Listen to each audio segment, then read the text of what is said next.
Hi, I'm Alan Sachetti. This is Angela Richardson from Dauntless MMA and Team Valor. And I'm here today to give you an overview of the Dauntless MMA Curriculum. So you'll have an idea of what to expect when you come to Dauntless to learn MMA. Now there are three main areas of MMA that you need to study: the stand-up, the clinch, and the ground. The stand-up starts with what we call fighter alert. Fighter alert is when your hands are up and your knees are bent.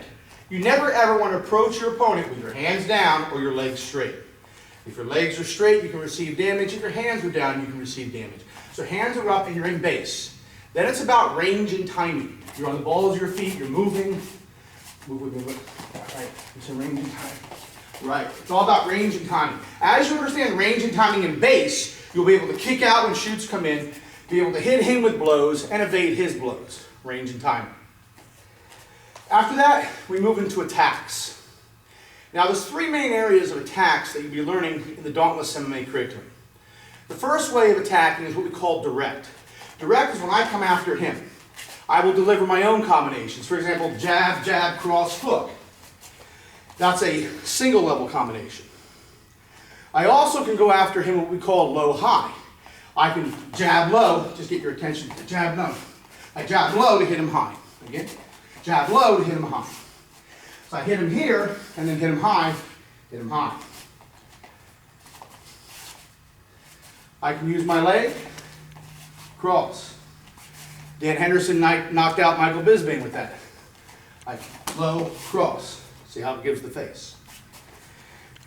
After direct, or I should say, while you're being direct, you also want to have indirect. What's indirect? Direct, I'm trying to hit him. Indirect, I want to make him miss. So as I'm coming here, I'm throwing my just move with me a little bit. I'm throwing my combinations. All of a sudden, I may make it look to him that he can throw a jab. He throws, I slip, and I come in with my combination. So indirect is making him miss and then hitting him back. I'm doing an outside slip, so you throw your jab, slip, and come in. So again, I may be trying to hit him, he throws something at me, I slip and hit him, indirect. The third way is redirecting. Redirecting is when I fake to hit him one place to draw his attention there. For example, here, his attention goes down to hit him high. I can do this to hit him high. Redirecting. I can also fake here and then come in low or shoot. That's another way. Direct is, as it says, going directly at him. Indirect for a jab is making him miss and then hitting him back. Redirecting is faking one place to get his attention there to go another place where his attention is not. Redirect. So that's attacking. After attacking, we come into what we call countering. Now, most of your countering in the UFC is done by evading or blocking. We bring something else to the table. We use what's called destructions. Now, destructions come from Pakiti Tirsha Dumpag, and they're very effective. Let me show you. Now, be careful, I know you don't want to hurt your hand. But most of the types of counters that you will see today, if someone throws a jab, is they'll try to slip and evade, or they may try to cover and take it and then hit him back. Okay? That's pretty much all you see. A destruction is just like what it sounds. It attacks the attack. Make sure your fist is tight, throw it to my jaw. Boom. I jab him and hit him back. Now again, that's using the Dumpag elbow, and I hit him here. Explain to them what happens when you try to punch me. There's pain in my hands. Elaborate. My fist tries to travel to his chin. He replaces his chin with his elbow, and I'm hurting myself now trying to hit him. And that's just one of many. Now, if you're asking yourself, how can you do that? It's simple. We have drills that will teach you how to do it. But it's a little elaborate in the preparation. And that will show you once you come to the school. It's not only for the jab, you also can do it for the cross. You can do it for other things. Say he throws the overhand. I can hit it with my elbow and then hammer him and elbow him here. Watch how that's happening. He throws the overhand. He runs into my elbow, hammer, and I elbow him here. Okay? This is kind of like I'm hitting him with an uppercutting elbow. You throw the overhand as he comes in. In fact, why aren't you throwing the elbow hard? Or the overhand hard? I'm sorry. I am trying not to hurt my hand. This is so effective that even in practice, there's a chance for you to, if you punch too hard, to injure yourself. In fact, when we do our drills, we use a bigger, more padded glove, don't we? Yes, we do. So let's look at that one more time. Boom. And come in. Okay? Counter. So instead of just evading or blocking, we're attacking the attack. If he throws the round kick to my leg, you'll see in Muay Thai, they'll lift their leg and do what's called checking the kick. So again, now that very much is blocking or receiving, okay? What we do in do pad, you throw, is we attack the attack. And it takes care of that, okay? Mm-hmm. As he tries to throw the kick at me, I attack the attack, knocking him down and can follow through. Okay? So that's something different that you'll get at Dauntless that you won't anywhere else. We're very good at it. My background primarily was Pakiti Tersha before I started doing the other arts. So we have a good level of expertise here that we can instill in you. All right, so attacks, counters. Now those are counters against strikes. Let's talk about counters against grappling. And first, we'll talk about some of the basic grappling attacks. Now, no one in MMA just walks up and tries to grab you. They'll get punched in the face. But from here, they do combinations, and they'll come in. I divide our curriculum of grappling attempts in three major areas: the neck, the torso, and the legs. Why not the arms? Well, there's a problem with that. Whenever you do a 2-on-1 or some sort of grip on the arm, he starts punching you in the face with that other hand. Okay? So, what we find is we come in and we can grab behind the neck. This is the tie clinch. This is used for compression strikes. We can come into the center and have what's called double underhooks. Okay, very common in wrestling. Over under, which is where most clinches end up because the other person is actively trying to counter you. And then you have the double underhooks. If I attack and I shoot in on the legs, hold your base. Hold yourself up. I basically come in and attack either behind both his legs. This is known classically as double leg. Or I can come in with my head on the outside. I can come in with my head on the outside, attacking one leg here, which is known in wrestling as a single leg. There's many variations from there: the high crotch, the ankle pick, a bunch of throws that can be done from there. But the basic concept of understanding clinches is they're either going to go for your neck, your torso, or your legs. From a counteroffense point of view, this is very important because it makes it very easy now to counter. For example, if he's shooting and he's going like this, well, I pretty much know he's not a Thai boxer. He's looking for my legs. If I see him come out like this and he's trying to come in, we know what he's doing. We saw this in the last BJ Penn-Matt Hughes fight. Matt Hughes came out, he was very low, and he was trying to shoot on BJ. BJ maintained range and timing, moved, and when Matt came in, he nailed him with a cross and knocked him out in 30 seconds. So, under counteroffense, when we're countering grappling now, and we're talking about the shoot, the first thing is we're going to do, we're going to try and hit it before. So we're going to maintain range and timing. So we're here, you try to shoot on me, bam, as he comes in. We're going to keep our distance, you try to shoot, I'm jabbing, boom, as he comes in. If he penetrates beyond that, and you had to be sleeping for him to do it, but if he penetrates beyond that and he gets in, we're going to execute what's called a kick out. We don't do a sprawl as in classical wrestling, and I'll show you what the difference is. I'm going to kick out my feet, putting all the weight on my sternum. As I put the weight on my sternum, that forces him to come down on his knees. I'm going to come out from the head and extricate myself. In classical wrestling, when we would sprawl, we would drop our hip down, sometimes turning our hip, and lift our sternum up. The emphasis was on the hip. In the kick out, the emphasis is on the sternum. So again, you shoot, he's there, I kick out, pop, pop, pop. Come back up again. He's down, you shoot. Come in for shoot. Now he grabs behind both my legs, okay?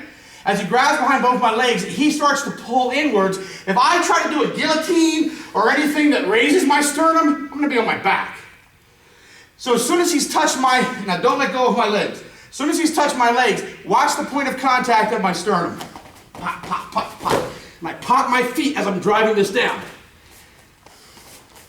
Now some people will argue at this point and say, oh, I have big strong arms, I can pull them in. Come in here and try it. We'll show you how it works. Again.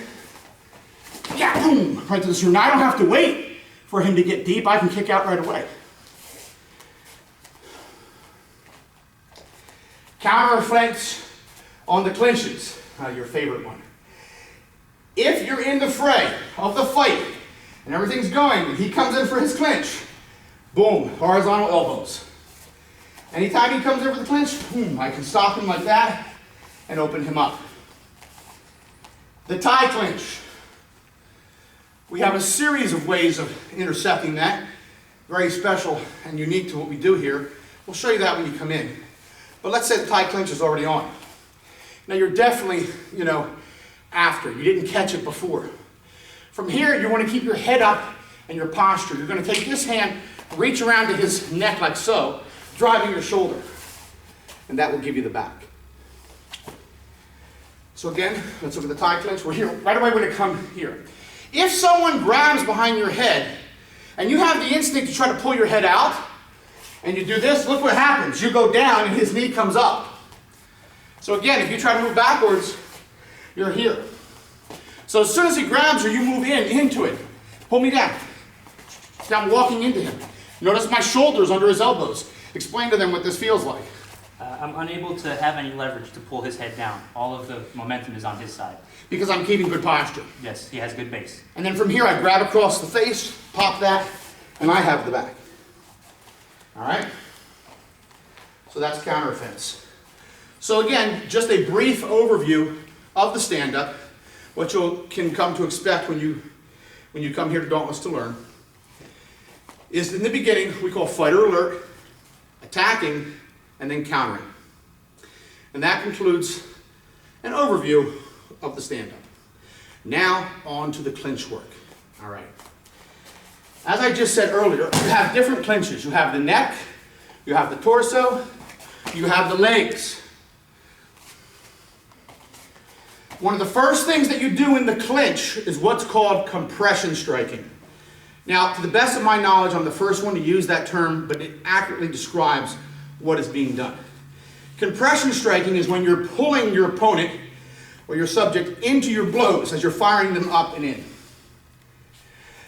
Some of the easiest compression striking is when you have the collar tie behind the neck and you're driving the fist in the face. Dan Henderson did this very well with Shogun Hua, right?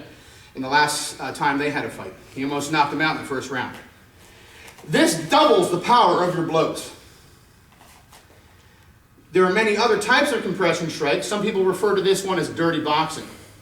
Another one is the Muay Thai clinch, when they've got the head down and they're driving the knees into the head, like so. That's also a compression strike. We have a lot more in Dumpag though, don't we? Yes, sir. A lot of very unique ones that we'll show you when you come in. After compression strikes, the next thing that well, it doesn't have to be in this order, but just in order of presentation, are what we call standing submissions. Probably one of the easiest ones that you're used to seeing is the guillotine. Come around and choke. There's different variations. When John Jones fought Machida, he put it all the way around like this and pushed it up with his hand. Makes it a little tighter, but it's still a standing submission. Anything that you can execute while still standing and submits the other person is a standing submission. After that, we have what's called flying submissions. Move forward a little bit. From here, we're in the normal clinch. I come in, I wrap the arm. As I wrap the arm, you go back, and over, switch my face, step over the head, can move around, Eric, so you can see. And we come into tap, the RSL, or reverse shoulder lock. Tap. Okay? Anything that you execute from the clinch and then come back to the ground is a flying submission.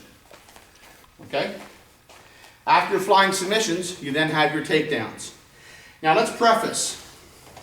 Here at Dauntless, whenever we teach any clinch work, we always preface by saying you've got to read and feel what is happening. So there's many, many takedowns to go for. But if he's taking away the energy for it, you may want to switch to a compression strike. You may want to switch to a standing submission. You may want to switch to a flying submission. If not, you can also switch to another takedown. For example, if I'm here and I'm able to get his head down and the energy is going down, I can go into a Filipino wheel throw. If I'm trying to pull his head down, we're in the clinch and he's resisting, I may want to come more into a classic hip throw. Something from jiu-jitsu. Again, I'm here, he comes in, I may want to come into a hip throw. If I'm trying to pull his head down, he's resisting, I go for the hip throw, he moves his hip away, maybe some compression strikes. So there is no set way. Something I like to say is, insist on nothing and take what's given. If he gives his head over, your hand's on it, and your fist is here, take it. Don't insist on what you want, take what's given. Marriage taught me that. Anyway, so from here, we're in our normal collar tie clinch, we're mirroring each other. I may want a specific throw. Maybe I want to get the middle on him. I'm trying to swim in to get this. As I do this, he resists me. Start hammering. And then you can always go back to throws. The other thing you remember about the clinch is there's two areas. You can be free in the center of the cage, or you can be against the wall. If you're against the wall, you're driving in, the takedowns change. And you always want to execute takedowns that will put you outside of the guard. That's preferred. So that's the clinch work. Let's take a look at the ground. On the ground is basically two positions, top and bottom. Let's talk about the top first. We'll go to turtle top. If he shot on me and I made a successful kick out, we'll end up in this position. If, put me in the guard please, I'm trying to take him down and I made a mistake, we may end up in the guard. If that's the case, we'll start our top game from the guard top here. The first thing is what we call the 3 Ds, okay? Destruction, diffusement, and domination. In normal sport jiu-jitsu, we'll try to get posture, open his legs, and pass the guard. It's not the same in MMA. First thing I want to do is destroy. I may drop my elbows into his body. I may hit him with strikes and blows. I may attack his legs to open him up. Destruction. As I go into destruction, then diffusement. I'll pass the guard. I'll get the superior position. Once I pass the guard and I have the superior position, from here I go into domination. Once you have the superior position, don't lose it. You want to play position over submission.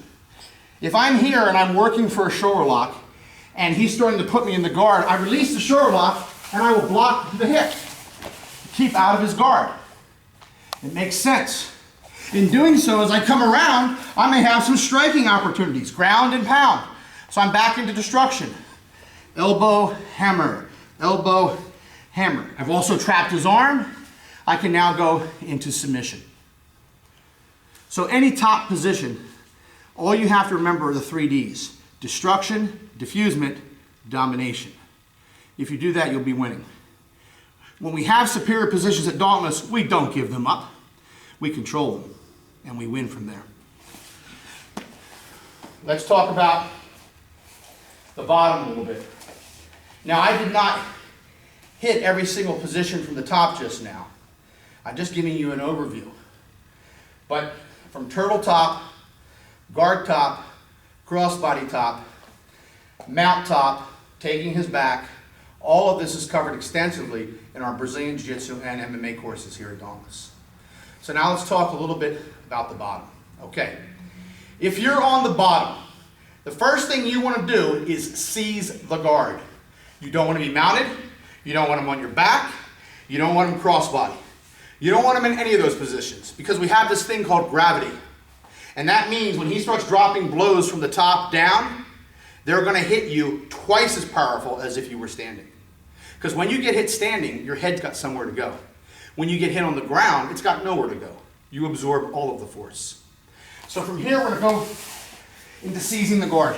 Once I've seized the guard, I want to immediately start delivering my strikes into him.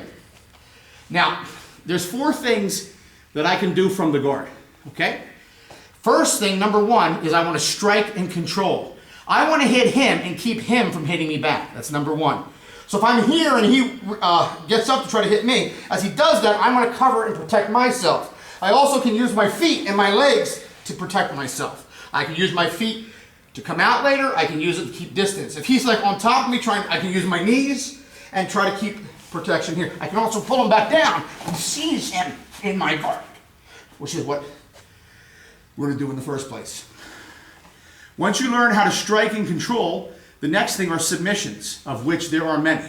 If his energy is down like this, I can come up, execute a shoulder lock, tap, come in there. If he has his arm on my chest here, I can execute an arm lock, tap, get him there. The thing about this though, with MMA, remember, he's gonna be sweating, it's gonna be slippery. You have to seize that. One thing that my Brazilian Jiu-Jitsu instructor, Hickson Gracie, taught me, I always remembered, whenever you're going to go for an arm lock, you make sure that you take this thing, you hug it. You don't hold it just with your fingers. You're gonna hug this with your arms, making this X and compressing it. Can you pull it out? Nope. Try hard. Then I'm gonna claw in with my legs and arc my hip. So when you come to Dauntless, you're gonna get all these details in our Jiu-Jitsu and MMA courses. I'm talking about the important details that make the difference in a fighter, where you're not just a Johnny-come-lately, but you have actual precision. That's what you're gonna get here. Okay, after submissions, we then have reversals. If I'm holding him here, and I have scissor sweep, I can reverse, strike and attack from the mount position.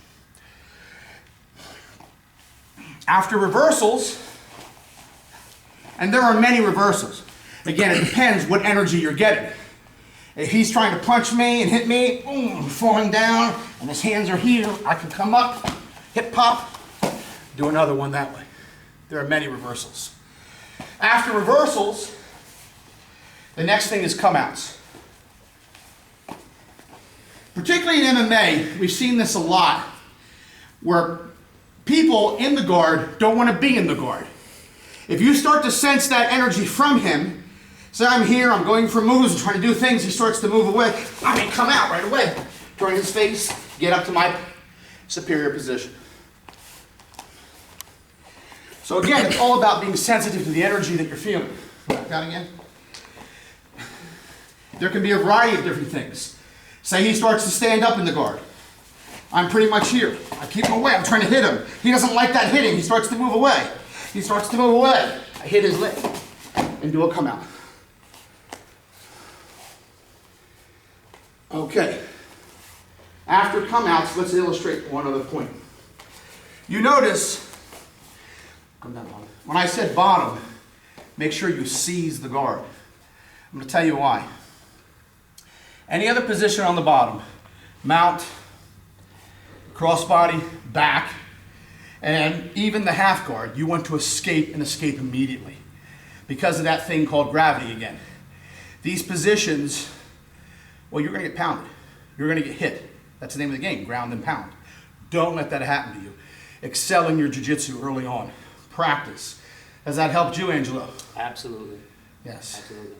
Let's take a look at the half guard and one reason why that's very bad. If Angelo's here and he's managed to seize me in the half guard, can you get that okay? He's managed to seize me in the half guard. Now in classic Brazilian Jiu-Jitsu, if the weight is forward, there's a whole bunch of things he can do. He can try to go to my back, he can do the arm under the leg escape, there's many things. Come out to the dog fight, all kinds of things. But if you watched recently the UFC, there was a fight between Cain Velasquez and another fighter called Bigfoot. Now, Bigfoot was a black belt in Brazilian Jiu-Jitsu, and he was putting the arm underneath the leg. And that is a classic Brazilian Jiu-Jitsu reversal from the half guard if the weight is forward. Cain Velasquez simply sat on him. The half guard is not a guard, it now becomes a trap, where I'm sitting on his arm and his leg, and he proceeded to mercilessly elbow him. You now become an anvil for my hammer. Beware of the half guard. There's also some people, let's switch the other one, who will try and say that if they're in the half guard, and I'm doing this with the camera, if they're in the half guard, well, they'll simply sit up and pull you down, please. Show me how you do. Do you feel that would be successful? No, sir. No. This, you're gonna, as the Bible say, it does not have a high probability. In fact, in some cases, it can be stupidity. So I'm sitting on your leg, pounding, pounding, pounding, pounding, and you come up to hit me. All kinds of destruction. Randy Couture got very good at beating a lot of good BJJ people by simply sitting in the half guard. So any bottom position, mount, crossbody, half guard, you want to get out, get to the full guard, or do a come out. So this is just an overview of what you'll expect at Dauntless. We've been doing this, my wife and I, for the last 18 years. It's all I do for a living. We produce the most fighters in Delaware with the most wins, and all of our champions are homegrown. Angelo's getting ready for his first fight in January, and I know you'll see success. So we look forward to seeing you, and I look forward to seeing you on the mat. Thank you.